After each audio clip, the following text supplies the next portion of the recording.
요한일서는 그리스도인들의 이 특징, 거듭난 특징을 아주 반복적으로 묘사합니다. 그래서 자주 썼던, 그래서 2장을 이미 우리가 봤는데, 그리스도인들이 반복해서 쓰는 특징이 있다면 믿음, 순종, 사랑, 이런 개념들입니다. 그래서 2장 18절에서 27절 믿음에 대해서, 또 2장 3절에서 6절 순종에 대해서, 또 2장 7절에서 11절 사랑에 대해서.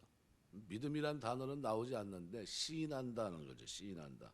믿음의 뜻을 갖고 있죠. 그래서 2장 23절 아들을 부인하는 자에게는 또한 아버지가 없으되 아들을 시인하는 자에게는 아버지도 있느니라. 요한은 2장에서 이 세 가지 단어, 믿음, 순종, 사랑을 5장에서 다시 씁니다. 그래서 5장 우리가 읽었는데 믿음이 5절까지 세 번 나옵니다. 1절, 4절, 5절. 또 순종 2절, 3절. 또 사랑 1절, 2절, 3절. 왜 이 설명이 필요하냐면요, 이 내용을 다시 반복하고 있거든요. 그래서 믿는 자라고 하는 것이 오늘 본문에 읽은 말씀 그대로 예수께서 그리스도이심을 믿는 자마다 이렇게 되어 있어요. 그러니까 믿음이라는 명사와 믿다라는 동사가 한 10번 정도 나오는데요, 여기 5장에서만 7번 나옵니다. 그러니까 믿음이 나오는 본문은 예수께서 그리스도이심을 믿는 자마다 하나님께로 난 자니, 믿는 자가 나오는데, 그럼 언제 믿었다는 겁니까? 어떤 시점이 있겠죠. 믿음이 없이는 어떤 사람도 거듭날 수 없다고 하는 절대적인 진리를 그리스도인들은 다 합니다. 요한복음 1장 12절. 그죠? 그래서 여기 믿음은 하나님께로 난 후에 있는 믿음을 가리킵니다. 그 이유는 아주 간단합니다. 뭐냐면요, 헬라어 성경에 의하면 하나님께로부터 난 자는 과거에서 시작해서 현재까지를 아우르는 현재 완료형입니다. 이게 하나님께로 난 자예요. 그런데 믿음은 현재형입니다. 믿음을 통해 거듭났습니다. 그러니까 거듭난 후에도 그리스도인들은 믿음을 써야 돼요. 이게 계속해서 믿음이라는 거는요, 구원받기 위해서만 필요한 게 아니라 살아가는 동안에도 믿음이에요. 계속 있어야 됩니다. 그래서 믿음을 통해 거듭났고, 거듭난 후에도 그리스도인들에게 있어서 이 믿음은 계속된 진행형입니다. 그래서 믿음이 없이 어떻게 신앙생활을 할 수 있겠습니까? 이런 이중적인 것처럼 보이는 믿음을 다시 설명드리면, 거듭나게 하는 믿음은 과거 현상이지만 생활을 유지하는 믿음은 현재 내가 살아가는 삶입니다. 이건 그러니까 믿음은 내 일생 살아가는 동안 계속해서 어떻게 믿음과 행위는 하나예요. 믿음은 따르고, 구원받는 믿음 따르고, 행위는 내 멋대로고, 이런 게 없어요. 그런 이유 때문에 그리스도인들은 믿음을 갈수록 깊게 가져야 됩니다.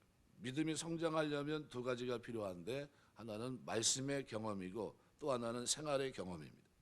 그러니까 말씀의 약속을 생활에서 실제로 경험할 때, 그때 믿음이 성장하는 거예요. 이게 그냥 알고 있었던 말씀이 아니라 생명의 말씀이구나, 살아 운동력 있는 말씀이구나.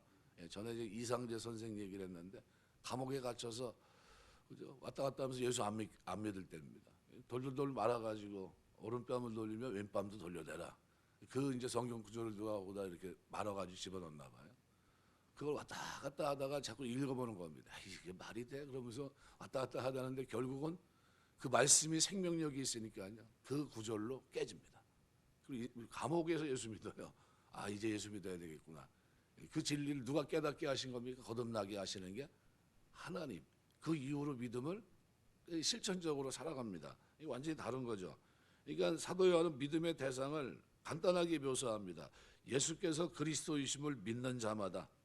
도대체 그리스도가 어떤 분이기 때문에 믿기만 하면 거듭나냐는 거예요. 이 간단한 묘사한 이유가 있습니다. 왜냐하면 요한일서에서 그리스도가 어떤 분인지 오해할 수 없도록 구체적으로 소개하고 있기 때문입니다. 몇 번이나 소개했냐면요, 그리스도가 어떤 분인지 5번이나 소개합니다. 1장 3절 우리와 사귐을 나누는 분이다. 또 2장 1절 아버지 앞에서 그리스도를 위해서 중보하시는 분이다. 또 2장 22절 적그리스도부터 부인을 당하신 분이다. 3장 23절 그분은 믿음의 대상이시라는 게. 또 4장 2절 그리스도가 육체로 이 세상에 오신 사실을 믿어야 된다. 그리스도와 관계돼서 그분이 어떤 분인가, 그분을 왜 믿어야 되는가 하는 것을 요한일서가 쭉 강조하거든요. 그래서 오늘 본문은 예수께서 그리스도이심을 믿는 자마다 하나님께로부터 났다. 하나님께로부터 난 자는 믿음, 그 성장하는 믿음을 가지고 있다는 거예요.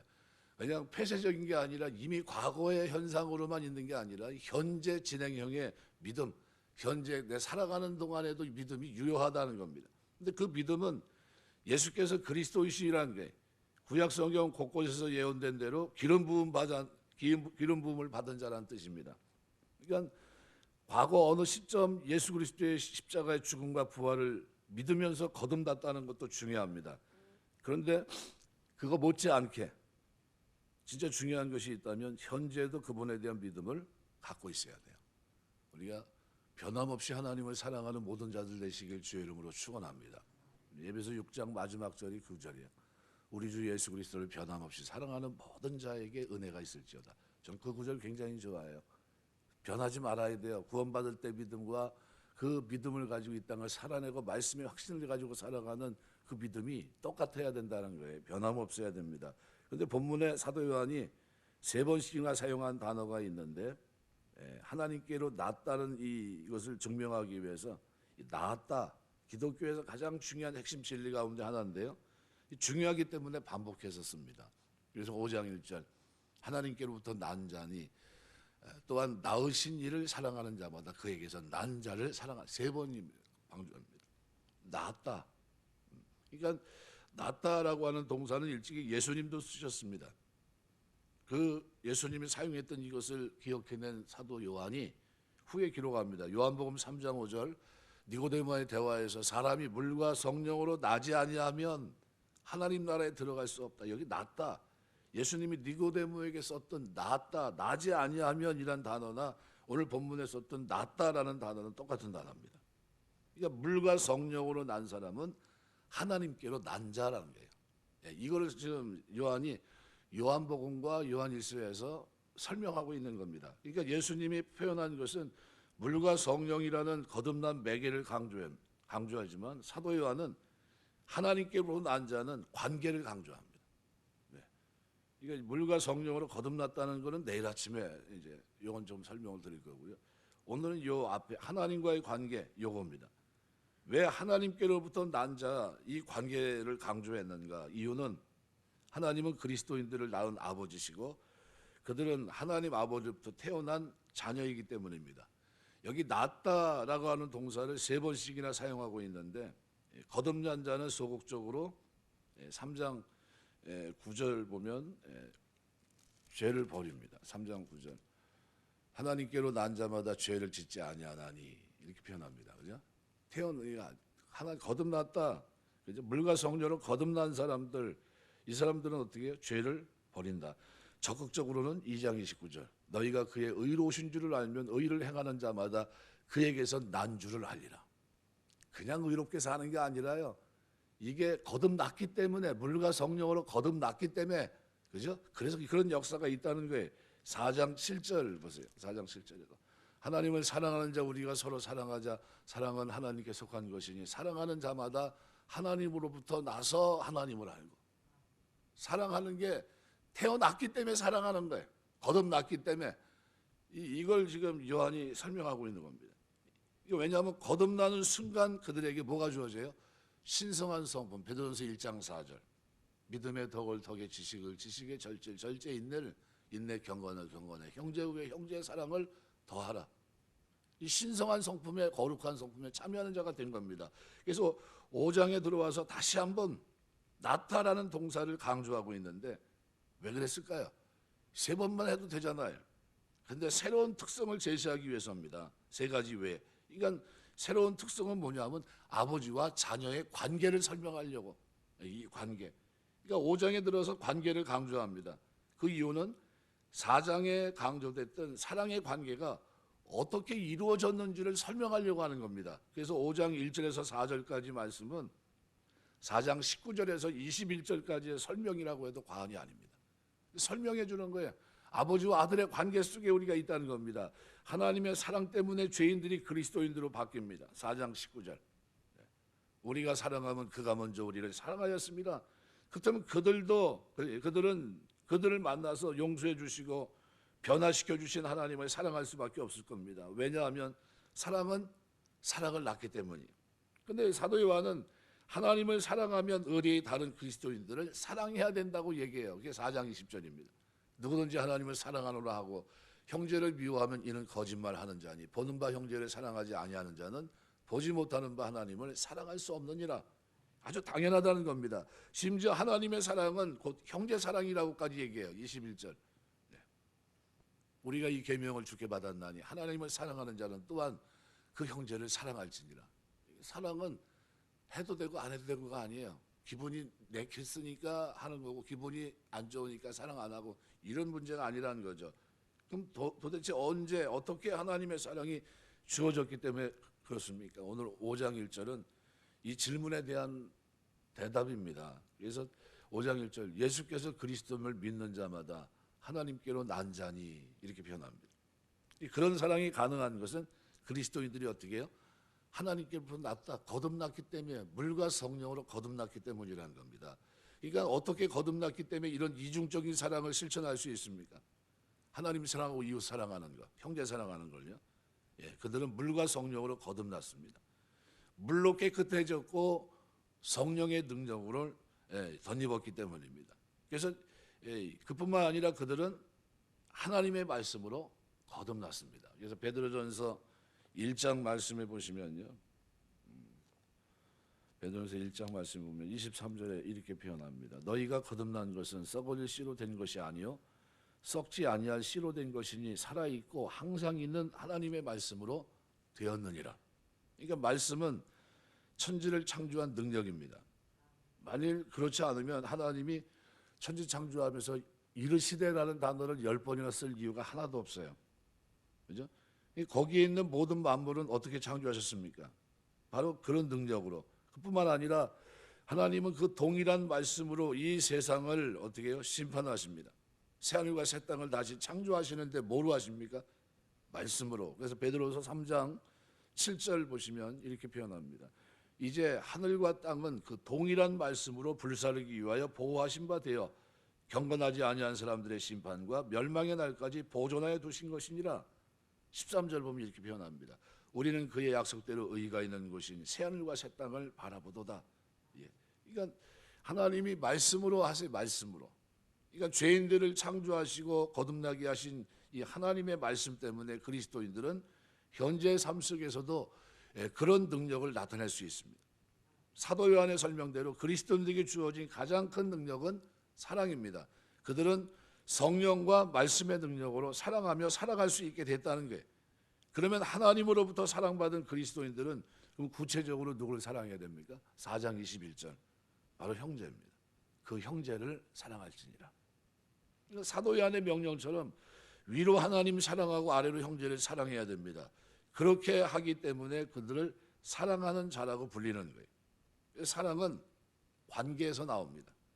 하나님으로부터 난 자는 당연히 그를 낳아주신 하나님 아버지를 사랑합니다. 이런 사랑은 부모와 자녀의 관계를 연상시키고 남습니다. 자녀들은 자기 부모를 사랑해요. 왜? 낳아주셨기 때문이죠. 낳아주셨어요. 낳아주기만 했습니까? 부모가 자라게 하는데 모든 걸 수고를 다합니다. 그러니까 그들을 잉태하고 해산의 고통을 이겨내고 그들을 낳아준 어머니를 사랑합니다. 마찬가지로 그리스도인들은 그들을 영적으로 낳아준 하나님 아버지를 사랑합니다.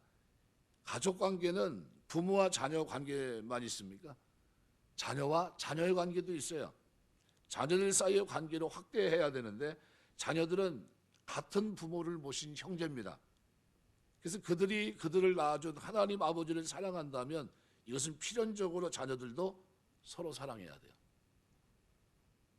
제가 제 자식들이 서로 싸울 때가 제일 가슴 아파요.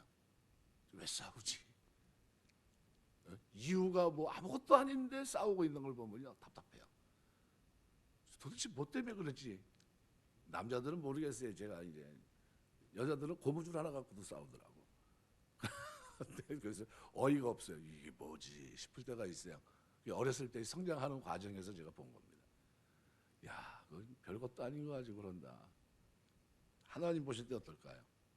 그렇게 해서 자녀로 삼아 주셨는데 형제끼리 그리스도 안에서 그렇게 하나님께서 같은 성령과 같은 말씀으로 태어났고 같은 인생의 목적을 가졌고 같은 인생의 종착점이 같아요. 어떻게 해야 되겠습니까? 사랑해야 돼요. 왜 사랑해야 됩니까? 천국 가서도 봐야 되니까. 그럼 어떻게 해야 됩니까? 관계를 어떻게 하셔야 돼요? 유기체라는 것을 잊지 마셔야 돼요. 내가 이 사람을 여기서 보고 끝날 게 아니다. 어디 가서도 봐요? 천국 가서도 볼 사람이다. 그럼 어떻게 하셔야 되겠어요? 잘해야 되겠죠. 왜요? 하나님이 나를 사랑하고 형제를 사랑하는 것은 하나님이 기대했던 삶이니까. 그냥 천국에서 영원히 함께 지낼 형제 자매입니다. 그래서 5장 1절은 바로 그거예요. 낳다는 게 관계를 설명하고 있는 겁니다. 하나님이 우리를 낳았다. 우리는 하나 아버지다. 성령과 말씀으로 우리를 낳았다. 그러면 우리가 서로 사랑하는 것이 마땅하지 않냐? 이 얘기를 하고 있는 거예요. 사랑하시길 주의 이름으로 축원합니다. 사랑이 안 되면 회개하셔야 돼요. 하나님, 내가 도대체 이게 내 속에 없는 겁니다. 이게 사랑하며 살 수 있게 기도하셔야 됩니다. 그래서 그리스도인을 요한일서에서는 세 가지로 표현합니다. 믿는 자, 하나님께로부터 난 자, 사랑하는 자, 이렇게 표현합니다. 그래서 하나님께로부터 난 자는 신앙의 출발을 얘기한다면 신앙생활하면서 한편으로 끊임없이 어떤 걸 써야 돼요? 믿음을 구사해야 되겠죠. 그리스도와의 관계를 깊게 해야 되고 또 한편으로는 사랑을 승화시켜야 됩니다. 상관으로 점철된 삶을 살아야 됩니다. 하나님의 사랑 때문에 거듭난 그리스도인들은 그분의 자녀입니다. 하나님의 사랑을 받는 그들은 하나님도 사랑하고 서로 사랑해야 됩니다. 그런 사랑이 가능한 것은 거듭났기 때문이에요. 물과 성령으로 거듭나지 않으면 하나님 나라를 볼 수 없느니라. 근데 하나님께로 난 자, 나았다는 이 표현을 통해서 요한은 요한복음과 요한일서를 묶어주고 있어요. 내가 썼어. 그리고 이것은 거듭난 거야. 거듭난 거는 이거야. 아버지와 아들의 관계 속에서의 사랑의 실천, 이것이 거듭난 증거야. 이렇게 얘기하는 겁니다. 하나님이 그들을 거듭나게 하신 가장 큰 목적은 뭘까요? 서로 사랑하는 겁니다. 그래서 기도하면서 하나님, 내가 지난 날에는 조그만 이유 때문에 그죠? 토라지고 싸우고 다투고 그랬다면 살아가는 동안 이제는 믿음이 현재형인 것처럼 내 사랑도 현재형으로 이 땅을 살아낼 수 있도록 도와주옵소서 기도하시고, 그 사랑이, 하나님을 사랑하는 사랑이 형제 사랑으로 서로 사랑하는 모습으로 나타나게 되시길 주의 이름으로 축원합니다. 기도하겠습니다.